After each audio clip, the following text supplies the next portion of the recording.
Hi friends, welcome to Raju volunteer info channel. ఈరోజు topic వచ్చేసి beneficiary outreach సంబంధించి మరొకసారి అయితే మనకి యాప్ అయితే అప్డేట్ చేయడం జరిగింది. సో ఇదివరకు అయితే 5.5 ఉన్నది ఫ్రెండ్స్, ఇప్పుడు ప్రజెంట్గా 5.6 అయితే అప్డేట్ చేయడం జరిగింది. సో యాప్ యొక్క లింక్ అనేది కింద డిస్క్రిప్షన్, అక్కడ నుంచి మీరు డౌన్లోడ్ చేసుకోండి. సో ఫస్ట్ ఆఫ్ ఆల్ మనకి ఇక్కడ యాప్ ఇన్స్టాల్ అయిన తర్వాత మనకి ఇంటర్ఫేస్ అయితే ఈ విధంగా అయితే రావడం జరుగుతుంది. సో ఇందులో మనకి 2 కొత్త ఆప్షన్స్ అయితే ఇవ్వడం జరిగింది రాష్ట్ర ప్రభుత్వం. సో ఇక్కడ మనకి మెన్షన్ చేయడం జరిగింది. సో ఎవరైతే హౌస్ హోల్డ్ సంబంధించి మీ యొక్క హౌస్ హోల్డ్ సంబంధించి కొత్తగా బిల్డింగ్లు పెట్టినటువంటి వారు గవర్నమెంట్ బిల్డింగ్లు ఎవరైతే అప్లై చేసింటారో వారికి సంబంధించి హౌస్ సైట్ అయితే ఇక్కడ మనం ఫోటో అనేది క్యాప్చర్ చేసి వారి యొక్క ఈకేవైసీ ప్రాసెస్ అనేది చేయాల్సి ఉంటుంది. అలాగే ఇక్కడ మరొక ఆప్షన్ మనకి so ROFR DKT eKYC, so వీటికి సంబంధించి కూడా ఆర్ఓఎఫ్ఆర్ ఫట్టా సంబంధించి కూడా ఇక్కడ మనం ఈకేవైసీ అనేది చేయాల్సి ఉంటుంది. సో ఈ 2 ఆప్షన్స్ అయితే మనం కొత్తగా అయితే ఇందులో అప్డేట్ ఇవ్వడం జరిగింది. సో ఫస్ట్ ఆఫ్ ఆల్ ఇక్కడ హౌస్ సెట్ మీద క్లిక్ చేయండి ఫ్రెండ్స్. క్లిక్ చేసినట్టు ఫర్దర్గా మరో 2 ఆప్షన్స్ అయితే రావడం జరుగుతుంది. అయితే రాకపోతే కన్నా సో మీకు సంబంధించి మీ యొక్క డేటాలో మీ నేమ్ రాకపోతే కానీ ఇక్కడ సెర్చ్ అనేది కదా, సో సెర్చ్ మీద క్లిక్ చేసి ఇక్కడ మీ యొక్క డేటా అనేది ఎవరైతే లబ్ధిదారు హౌస్ సైట్ సంబంధించి అప్లై చేసింటారో వారి యొక్క ఆధార్ నెంబర్ అనేది ఎంటర్ చేసి గెట్ డీటెయిల్స్ మీద క్లిక్ చేసినట్టు ఆ డీటెయిల్స్ అయితే రావడం జరుగుతుంది. సో వాళ్ళ డీటెయిల్స్ వచ్చిన తర్వాత మనం ఈకేవైసీ అనేది చేయాల్సి ఉంటుంది. సో ఫస్ట్ ఆఫ్ ఆల్ ఇక్కడ మనకి హౌస్ సైట్ సంబంధించి ఇక్కడ క్లిక్ చేయండి ఫ్రెండ్స్. సో క్లిక్ చేసిన ఫర్దర్గా మీ యొక్క సెక్యూరిటీ కోడ్ అలాగే మీ యొక్క క్లస్టర్ అని అడుగుతుంది. సో మీ యొక్క సెక్యూరిటీ కోడ్ సెలెక్ట్ చేసుకోండి. సెలెక్ట్ చేసుకున్నాక ఇక్కడ మీ యొక్క క్లస్టర్ అనేది సెలెక్ట్ చేసుకొని చెప్పేసి అడుగుతుంది. సో మీ క్లస్టర్ ఏదైతే ఉందో సో ఆ క్లస్టర్ అనేది సెలెక్ట్ చేసుకోండి ఫ్రెండ్స్. సో మీ క్లస్టర్ సెలెక్ట్ చేసుకున్నాక సబ్మిట్ మీద క్లిక్ చేయండి. సో సబ్మిట్ మీద క్లిక్ చేసిన వెంటనే మనకి ఈ విధంగా అయితే మీరు ఎంతమంది అయితే హౌస్ సైట్కి సంబంధించి మీరు అప్లై చేసింటారో ఆ నేమ్స్ అయితే మనకి డిస్ప్లే కావడం జరుగుతుంది.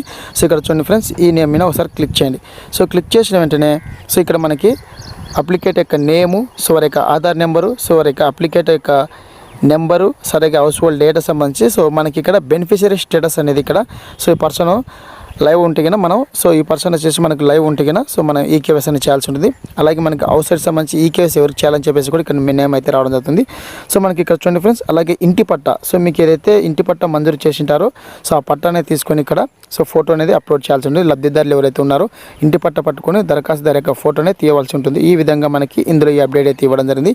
ఒకవేళ ఆ లబ్ధిదారుడు ఒకే లేకపోతే కన్నా ఇక్కడ చూడండి ఫ్రెండ్స్, మనకి సో డెత్ అని కానీ అలాగే నాట్ రిసీవ్డ్ హౌస్ అని చెప్పేసి ఆప్షన్స్ అయితే మనం సెలెక్ట్ చేసుకోవచ్చు. ఒకవేళ వాళ్ళ వద్దన్న కూడా నాట్ రిసీవ్డ్ హౌస్ అని చెప్పి సెలెక్ట్ చేసుకోవచ్చు.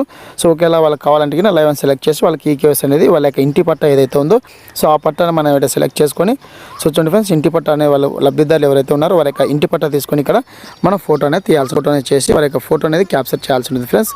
సో ఎవరైతే లబ్ధిదారులు ఉంటారో వారి యొక్క ఇంటి పట్టా అనేది మనం చేసి వారి యొక్క ఫోటో అనేది క్యాప్చర్ చేసి ఎవరైతే లబ్ధిదారులు ఉన్నారో వారి యొక్క ఫోటో అనేది అప్లోడ్ చేసి సో ఇంటి పట్టా పట్టుకుని వారి యొక్క ఫోటో అనేది అప్లోడ్ చేసి ఇక్కడ వారి యొక్క బయోమెట్రిక్ అథెంటికేషన్ అని మనం వేయించి ఈకేవైసీ అనేది చేయాల్సి ఉంటుంది. సో ఈ విధంగా ఇందులో మనకి బెనిఫిషరీ అవుట్రీచ్ సంబంధించి 5.6 అయితే ఈ అప్డేట్ అయితే ఇవ్వడం జరిగింది. సో మరొకసారి అయితే బ్యాక్ వచ్చేయండి ఫ్రెండ్స్. సో బ్యాక్ వచ్చేయండి ఫ్రెండ్స్.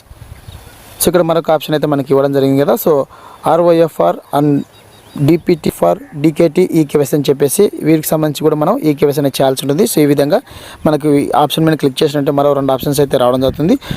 సో ఇక్కడ నేమ్ రాకపోతే కన్నా సో ఇక్కడ మీరు సర్చ్ పైన ఆధార్ మీద క్లిక్ చేసి మీ యొక్క ఆధార్ డీటెయిల్స్ అనేది ఎంటర్ చేసి సో సబ్మిట్ చేస్తే మీ యొక్క డీటెయిల్స్ అనేది రావడం జరుగుతుంది. సో ఈ విధంగా ఈకేవైసీ అనేది చేయాల్సి ఉంటుంది. సో దీనికి సంబంధించి మా కస్టమర్ సంబంధించి ఇక్కడ మా జిల్లాలో అయితే లేవండి. సో దీనికి సంబంధించి మనకు పీడిఎఫ్ అనేది రావడం జరిగింది, అందులో మీకు చూపించడం జరుగుతుంది. చూడండి ఫ్రెండ్స్, ఇక్కడ మరొక ఆప్షన్ ఇచ్చారని చెప్పాను కదా. సో ప్రజెంట్గా అయితే మా డిస్ట్రిక్ట్లో అయితే లేవండి. సో నేను యూజర్ మాన్యువల్ ఏ విధంగా ఉందని మీకు చూపిస్తున్నాను. సో ఫస్ట్ ఆఫ్ ఆల్ ఇక్కడ మనకి ఆర్ఓఎఫ్ఆర్ డీకేటీ అని చెప్పేసి ఈకేవైసీ అనే ఆప్షన్ ఉంది కదా, సో అక్కడ క్లిక్ చేయండి ఫ్రెండ్స్. క్లిక్ చేసిన వెంటనే ఫర్దర్గా మరొక ఆప్షన్ అయితే మనకి రావడం జరుగుతుంది.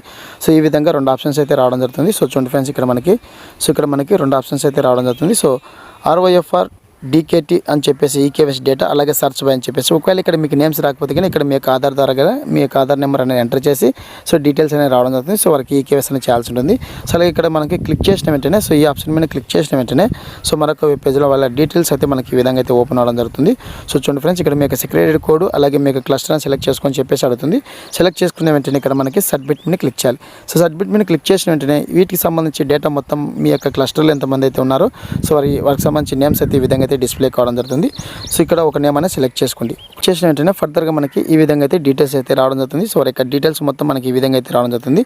సో ఎవరైతే లబ్ధిదారులు ఉన్నారో వారి యొక్క పట్టా అనేది ఇంటి పట్టాన్ని పట్టుకొని సో వారి యొక్క ఫోటో అనేది ఇక్కడ అప్లోడ్ చేసి వారి యొక్క బయోమెట్రిక్ అథెంటికేషన్ చేసి మనం సో ఇక్కడ మనం డేటా సేవ్ అని చెప్పేసి ఈ విధంగా అయితే మనం సర్వే అనేది చేయాల్సి ఉంటుంది. ఈ విధంగా బెనిఫిషరీ అవుట్రీచ్ సంబంధించి 5.6లో ఈ 2 అప్డేట్ అయితే ఇవ్వడం జరిగింది. సో ఇది ఫ్రెండ్స్ ఈ వీడియో అప్డేట్. ఈ వీడియో వస్తే లైక్ చేయండి, షేర్ చేయండి, సబ్స్క్రైబ్ చేసుకోవడం మర్చిపోకండి. Thank you for watching. Thank you so much. I hope ఈ వీడియో వస్తే మీతో మిత్రులకు అలాగే వాలంటీర్ స్నేహితులకు షేర్ చేయండి. Thank you so much. జై హింద్.